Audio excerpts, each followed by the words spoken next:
He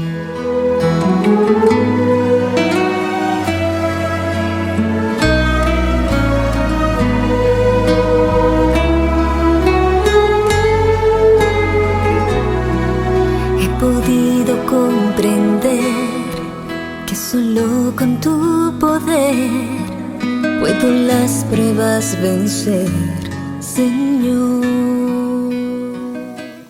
Hola mis queridos hermanos y hermanas de la parroquia Nuestra Señora de Belén y a todos aquellos y aquellas que nos ven a través de estos medios digitales. Nos encontramos hoy en la quinta catequesis de este camino cuaresmal, en esta semana que es conocida como la Semana de la Pasión, que precede a la Semana Santa, a la Semana Mayor, y nos introduce desde ahora ya en el misterio de la Pasión, muerte y resurrección de nuestro Señor Jesucristo. La catequesis que hemos pensado compartir hoy con todos ustedes tiene que ver con el 19 de marzo pasado, durante la solemnidad de San José. El Papa ha convocado un año y ha inaugurado este año para reflexionar acerca del 5º aniversario de la proclamación de la exhortación posinodal Amoris Laetitia. El Papa, llamando a revisitar y ver de nuevo esta exhortación apostólica, nos invita a que más allá del valor y la importancia de la familia, pensemos como iglesia, como diócesis, como parroquia, a través de las diferentes modalidades y creatividad que podamos exponer durante este año, cómo promover, proteger y custodiar la belleza de la familia y su alegría.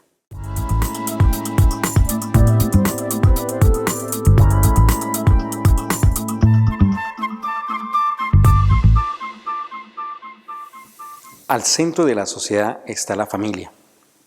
Y la familia es el centro de la evangelización de la Iglesia, porque también a través de la revelación hemos comprendido que su unidad y su amor es expresión del amor trinitario, y especialmente de la alianza entre Cristo y la Iglesia.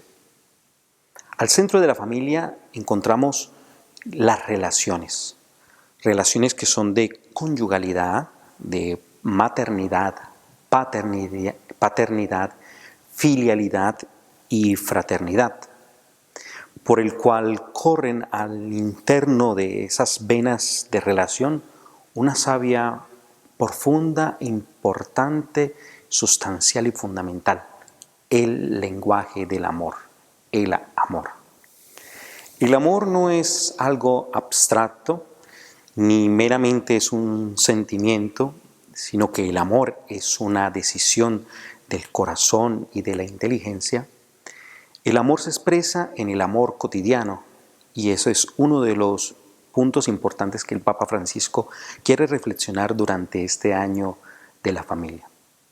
Es así que este amor cotidiano puede ser herido y desmerece la belleza y la alegría a través de circunstancias y situaciones muy complicadas. Así que nos preguntamos en un primer instante, ¿qué desmerece la belleza y la alegría de la familia en estos momentos? A partir de la exhortación Amoris Laetitia, el Papa señala algunas y las mencionamos aquí.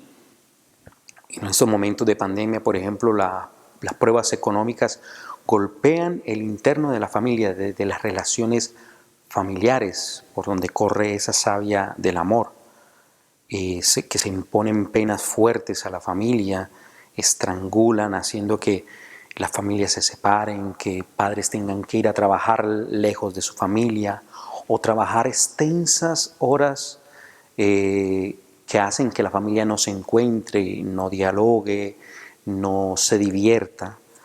Hay pruebas sociales, pruebas políticas que no favorecen el encuentro de la familia, la unidad.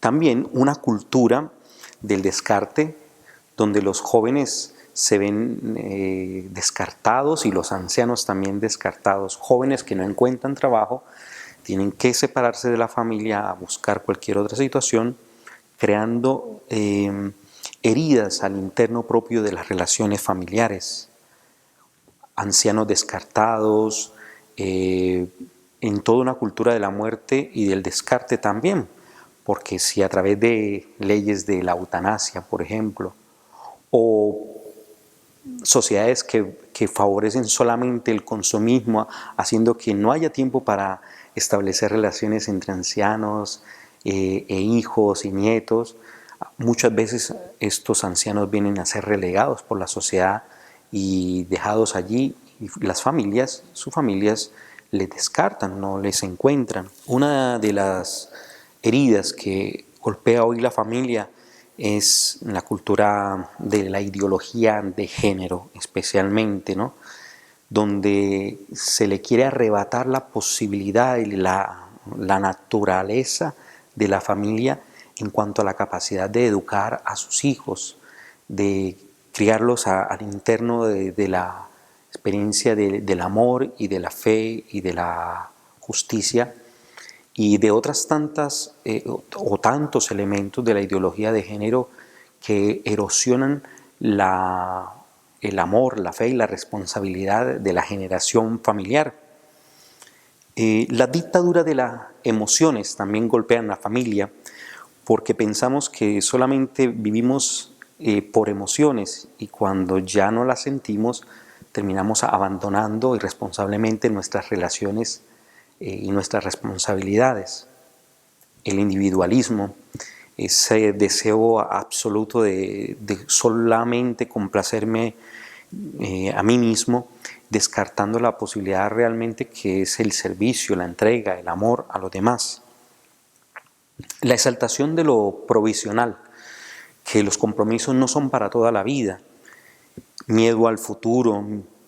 En la familia encontramos el dolor, el fracaso y especialmente también la violencia, una cultura de violencia, un narcisismo que va unido a ese individualismo.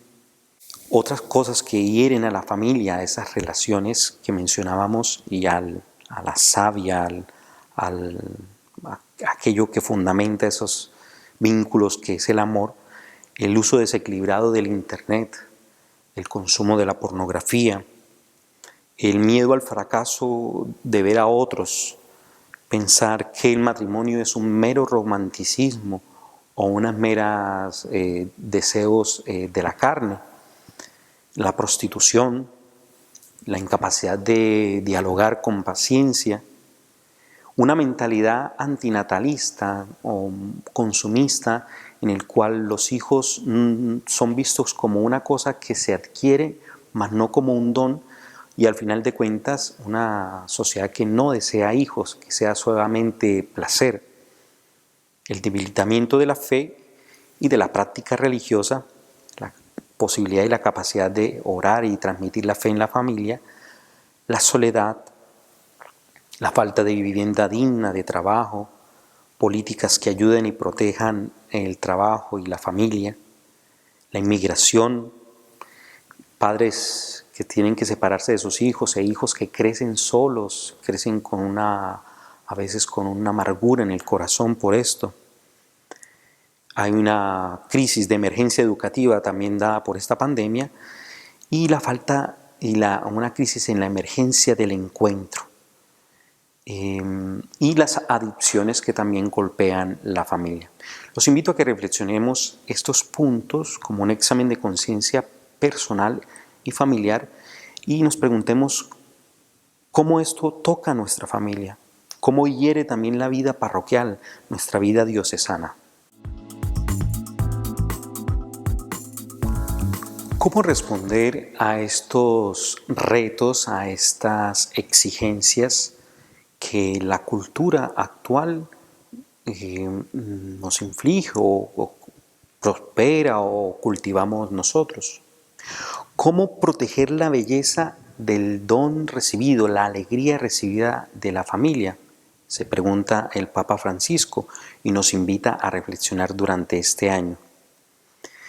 Puesto que en las relaciones de la maternidad, de la paternidad, de la filialidad y de la fraternidad, allí corre ese lenguaje del amor cotidiano.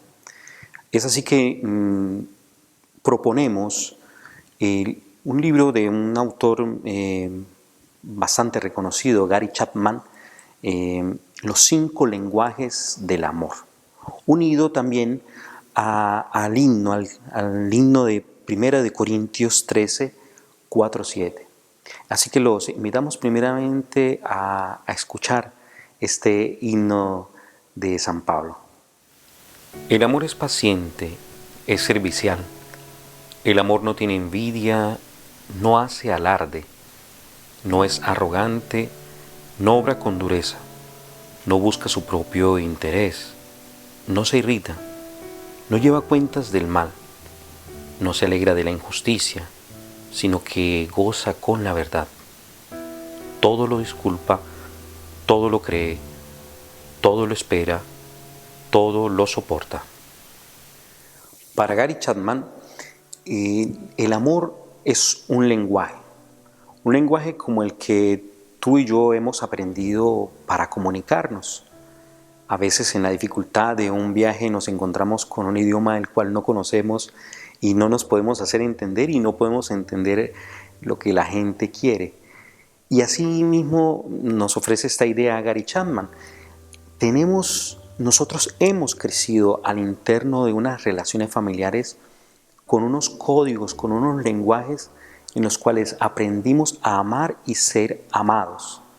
Y que si nosotros no reconocemos cuáles son esos códigos, esos signos, esos modos en el cual nosotros hemos sido amados y entendemos que somos amados y amamos, en la vida familiar, en las relaciones, en los matrimonios, a veces se fracasa por esa incapacidad de no reconocer que somos amados y la incapacidad de no poder comunicar el amor, porque es un lenguaje, un idioma que tenemos que aprender y que tenemos que reconocer en nosotros mismos. Y entonces es necesario que nos entrenemos y nos indaguemos y nos examinemos delante de nuestro corazón, delante de Dios mismo, cómo es que hemos sido educados para el amor y cómo podemos transmitir efectivamente el amor. Para esto, Gary Chapman en su libro Los 5 lenguajes del amor, especialmente en esta quinta catequesis, nos habla de un primer lenguaje, las palabras de reafirmación. La palabra tiene un gran poder para comunicar, para transmitir amor o también para destruir. Muchas veces las personas han sido educadas o amadas en el transmitir la palabras de reafirmación, es decir, la capacidad de con la palabra transmitir que estoy de acuerdo, que reconozco lo que has hecho, lo importante que significas para mí, reconozco tus virtudes, tus capacidades. Es la capacidad de con la palabra decir y valorar lo que es el otro, sobre todo las palabras de amabilidad, como lo escuchamos en el himno de Corintios. Es decir, palabras amables que, puesto que el amor no es rudo ni hace sufrir al otro, es aprender a hablar, a escuchar y algunas veces a callar. El que ama es capaz de decir palabras de aliento, de motivación, palabras que reafirman el autoestima y el aprecio del otro. Así que este primer lenguaje es importante entender que la palabra tiene un gran poder, palabras de reafirmación. Un segundo lenguaje del amor propuesto por Gary Chapman es el tiempo de calidad. Aprender a pasar tiempo de calidad con la persona, con las personas que amamos, sin prisa, sin distracción. Es la capacidad de sentarnos y escuchar al otro, aprender, dirigir nuestra mirada, nuestra atención y responder asertivamente a a sus expresiones, a sus sentimientos, a aquello que nos comunica o exige de nosotros. El tiempo de calidad no se compra con tesoros.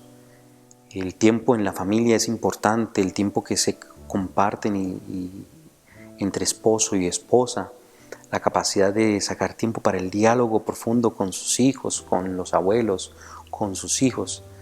Es un tiempo, pues el tiempo se escapa velozmente y a veces los padres dicen, mis hijos crecieron y no pude compartir el mejor tiempo con ellos porque o estaba trabajando o estaba en otras cosas de la vida y no tuve tiempo de calidad para compartir con mis hijos, para compartir con mi esposo, y la vida propiamente se nos escapa de las manos. En el himno del amor que hemos escuchado también, nos habla acerca del desprendimiento, es decir, amar más que desear ser amados, es decir, dar la vida. En eso consiste la clave de la vida, la clave de la felicidad realmente, en la capacidad de donarnos, hacernos pan compartido para los demás. Realmente eso lo que provoca y genera una verdadera felicidad al interno de la familia. Aparte de la amabilidad, que ya lo hemos mencionado, en el tiempo de calidad es desprendimiento, servicio, entrega totalmente hacia el otro. Un tercer lenguaje del amor que puede fortalecer los lazos y revisarnos cuál de estos 3 lenguajes y 5 que vamos a reflexionar es cómo yo aprendí a ser amado y cómo mi pareja, mi esposo, mi esposa, mis hijos, mis hermanos, mis tíos, mis abuelos, cómo ellos entienden que yo los amo, cómo yo les comunico que yo los amo y cómo yo entiendo que soy amado. Palabras de reafirmación, tiempo de calidad, momentos de calidad y tercero, regalos. Este tercer lenguaje del amor es complicado porque a veces en esta cultura del consumismo pensamos que tenemos que dar lo mejor y absolutamente lo más costoso para hacernos amar. Y a veces no es así, a veces llenamos a las personas de regalos exagerados, pero no nos damos cuenta si realmente la persona lo que necesita es una palabra de consuelo, una palabra amable, una palabra de reconocimiento, una palabra que se alegra con sus logros, que se alegra con los demás y no lo destruye, una palabra sin violencia, una palabra de confianza, que no es una palabra envidiosa, o necesita tiempo de calidad, ver una película juntos, caminar por la playa juntos. Entonces los regalos se convierten realmente en una clave para entender que no es la cantidad, sino la cualidad del regalo, del detalle. Una flor, la encontré por el camino, amor, y pensé en ti, así que deseo regalártela porque me recordó a ti. Los pequeños detalles de la vida y la creatividad nos ayudan a alimentar esa semilla, ese germen, esa savia de la vida que entrelazan nuestras relaciones. Es así que podemos examinarnos de qué manera nosotros comunicamos ese amor o somos amados a través de los pequeños detalles de la vida. El cuarto lenguaje del amor que Gary Chapman nos habla es acerca de actos de servicio o servicio, que es una piedra angular en nuestra fe cristiana. Él nos cuenta la anécdota que cuando se casó, él pensaba que pues no tenía que ya colaborar más en la casa porque pues él, ya no tenía que, propiamente su mujer tenía que realizar todas las labores de la casa.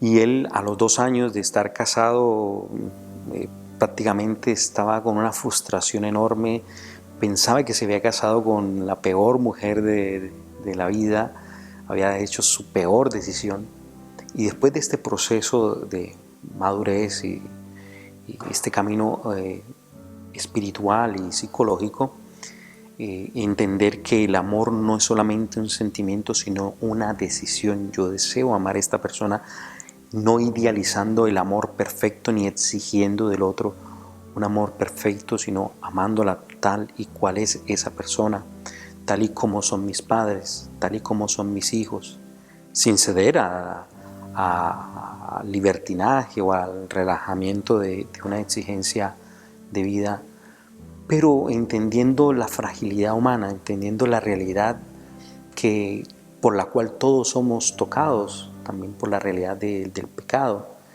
y entendiendo que el amor no es un sentimiento solamente, porque a veces el enamoramiento es una chispa fugaz química que pasa ligeramente, dice Gary Chapman, entre 2, 4, 5 años, sino que el amor es una decisión. Yo decido amar a esta persona, y eso ayudaría a muchas parejas. El servicio. Y contaba él que cuando él descubrió que su esposa entendía que ella en ese lenguaje había sido enseñada a ser amada, él entendió que como ese era el lenguaje de ella, él empezó a pasar la aspiradora, empezó a sacar la basura de la casa, y de esa manera tan sencilla, tan particular, empezaron a mejorarse las relaciones en su casa, en su familia, en su relación, y totalmente cambió la espiritualidad, el modo en el que ambos se entendían cuál era el lenguaje con el que cada uno era amado. Él dice que el lenguaje en el que él entiende que es amado son las palabras de reafirmación. No es que estemos cada uno metidos en una casillita, que varían de aquí a allá, pero él se entiende que hay un lenguaje principal que nos ayuda a reconocerlo. Así que el servicio es un modo que, sin hacer alarde ni agrandarse, como nos dice el himno del amor de Corintios, es decir, realizar actos de servicio sin vanagloriarnos, puesto quien ama sabe ubicarse, sin pretender ser el centro, puesto que el amor no es arrogante, no se hincha, porque a veces nos podemos convertir en insoportables y arrogantes. Los actos de servicio y el acto de amor es humildad. En la familia no puede reinar la lógica del dominio. Por lo tanto, hay que sanar la envidia que puede tocar nuestra familia, puesto que si sentimos malestar por el bien del otro y tristeza por el bien ajeno, eso destruye las relaciones familiares. Hay que valorar los logros ajenos, no sentirlos como una amenaza. Por lo tanto, el amor nos lleva a una verdadera sentida valoración del otro, colaborando en la felicidad. Así que el servicio puede ser una clave para entender cómo poder amar efectivamente en nuestra familia. El quinto y último lenguaje del amor, propuesto por Gary Chapman y leyéndolo a la luz también del himno de los Corintios, es el lenguaje del contacto físico, tan cuestionado en este último año de la pandemia. El contacto físico también hace parte de esa experiencia de las caricias, de la experiencia romántica de una pareja, pero también de la necesidad de sentirnos apreciados y amados. Un niño cuando nace necesita del calor, del afecto de sus familiares. Un niño abandonado, sin el contacto, sin las caricias de sus familiares, según algunos expertos muy reconocidos, crece con una baja autoestima, con dificultades de comunicación social, con muchas dificultades para desarrollar esas capacidades comunicativas y empáticas. Es así que el afecto, el aprecio, el cariño también se demuestra en el contacto físico respetuoso y digno, muy particular de una relación entre esposo y esposa, una relación especial y particular entre padres e hijos, entre abuelos, entre tíos, en los lazos familiares.